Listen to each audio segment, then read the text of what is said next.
Mga kababayan, Assalamualaikum warahmatullahi wabarakatuh. Madayawag maayong adlaw kaninyong tanan. Magandang araw sa inyong lahat. Isang mapagpalang pagdiriwang ng ika-112 anibersaryo sa buong kapatiran ng Iglesia ni Cristo.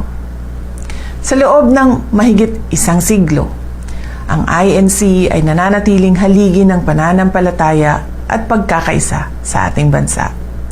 Sa pamamagitan ng inyong mga programa sa edukasyon, kabuhayan, at mabilis na pagtugon sa mga sakuna, patuloy ninyong ipinapakita ang tunay na kahulugan ng malasakit sa kapwang Pilipino. Hindi lamang sa Pilipinas, kundi sa iba't ibang panig ng mundo. Sa panahong nahaharap ang ating lipunan sa mga pagsubok sa ekonomiya at moralidad, ang inyong disiplina at matatag na pamumuno ay gumagabay sa ating mga kababayan tungo sa katwiran at kapayapaan. Kaisa ninyo ako sa panalangin para sa patuloy na pag-unlad ng iyong kawan, sa gabay at pamamahala ng inyong kapatid na Eduardo V. Manalo.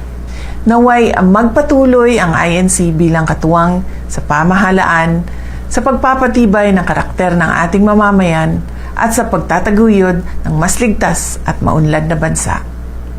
I wish the entire Iglesia ni Cristo a blessed anniversary.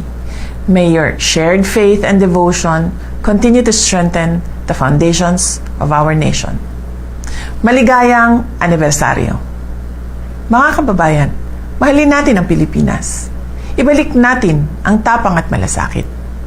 Ang lahat ng ating ginagawa ay para sa Diyos, sa bayan at sa bawat pamilyang Pilipino. Syukran.